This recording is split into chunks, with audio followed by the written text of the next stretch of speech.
Talking Swadeshi, farmer protection. Modi signals to Trump that India is no pushover for us, the interest of our farmers is our top priority. India will never compromise on the interests of farmers, fishermen, and dairy farmers. I know personally, I will have to pay a heavy price for it, but I am ready for it.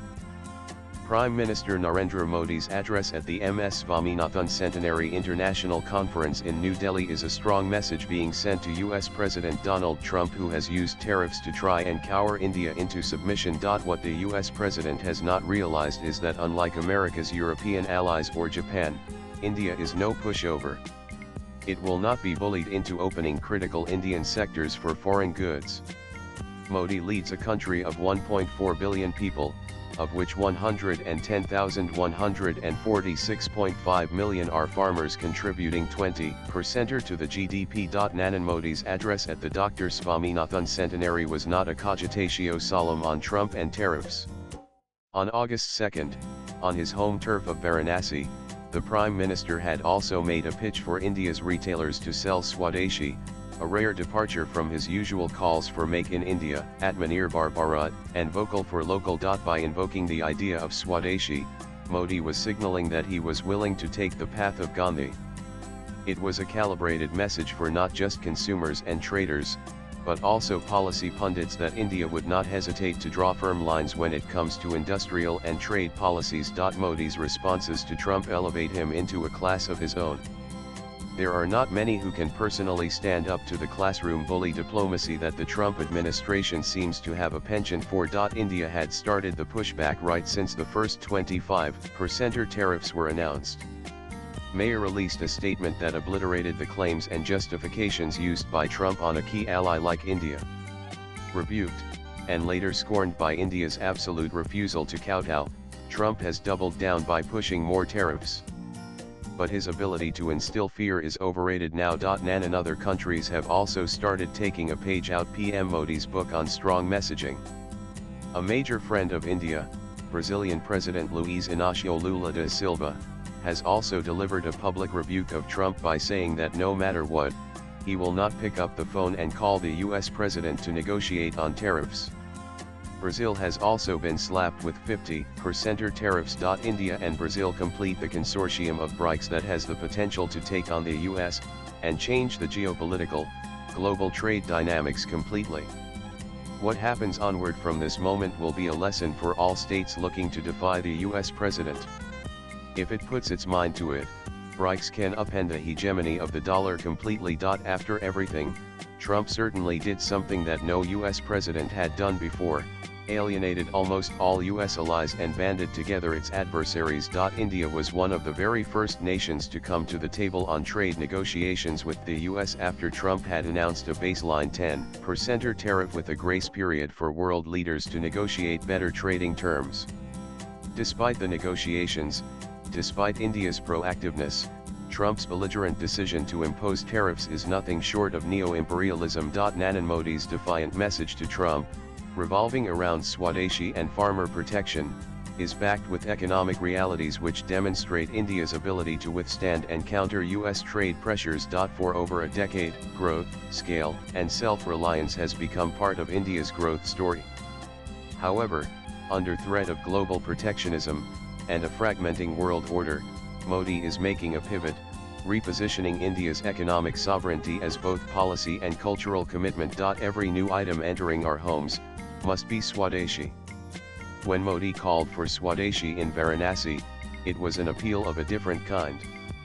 Unlike Atmanirbhar or Make in India, the word Swadeshi carries the moral weight of India's freedom movement and the rejection of foreign dependence. It's clear that New Delhi is in no mood to concede to any pressure, and will continue to chart the path on self-reliance trajectory.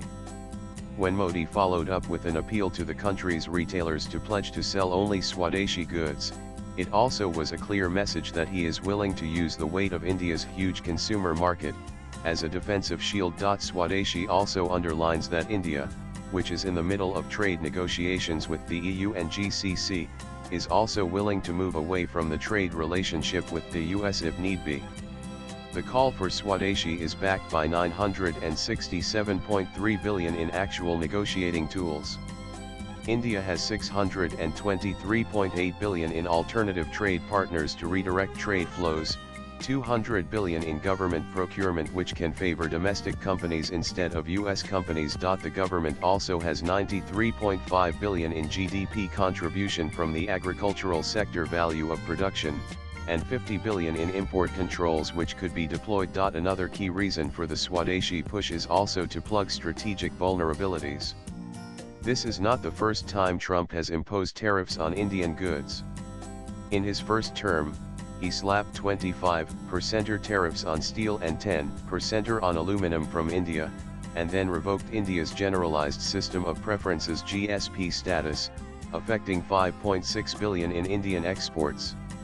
India retaliated at the time, by raising tariffs on 28 US products, which had a sobering effect on US policymakers as exporters lobbied for tariff relief and eventual rollback. But this game of chicken cannot be played every time a US president just deigns to make an example out of India.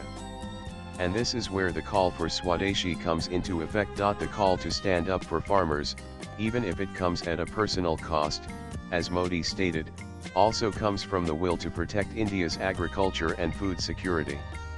Modi knows that to bow to Trump on farm imports is nothing short of suicide. Under Modi government, India has become the world's #1 producer of milk, pulses, and jute. Last year, India recorded its highest ever food grain production. So keeping agriculture protected is critical to India's food security. No foreign power can be allowed to wipe out India's self-dependence and hold us hostage. India's agricultural production still pales in comparison to the scale and industrial capacity of US agriculture.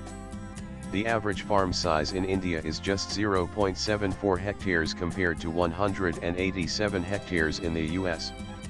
This means allowing US agricultural imports without fewer restrictions would spell doom for Indian farmers.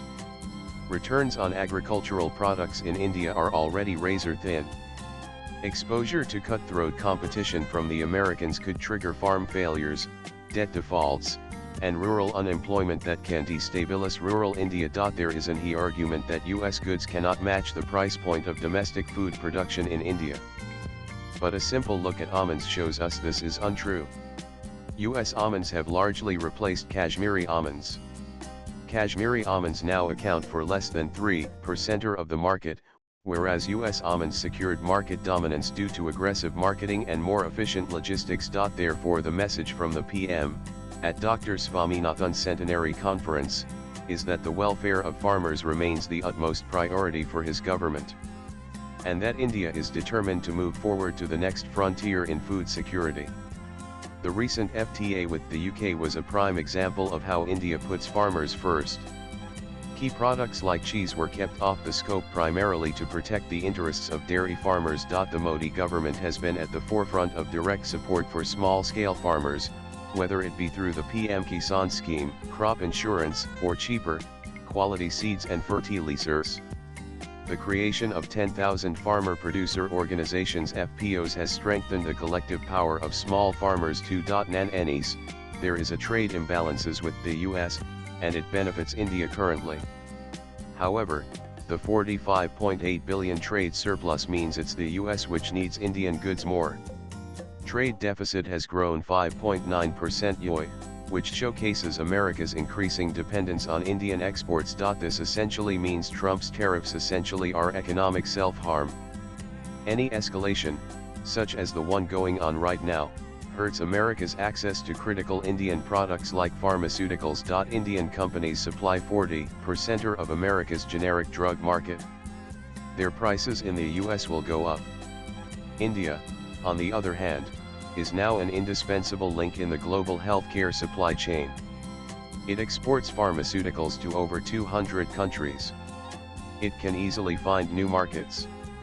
The net loser will be the US. While the US accounts for 18.3% of India's exports, 87.3 billion, alternative markets offer a combined value of 623.8 billion, which is nearly 6.5 times the US market size. Trade with GCC countries has already reached 161.8 billion. India supplies 50% of Africa's generic drug needs and maintains growing trade relationships across the continent.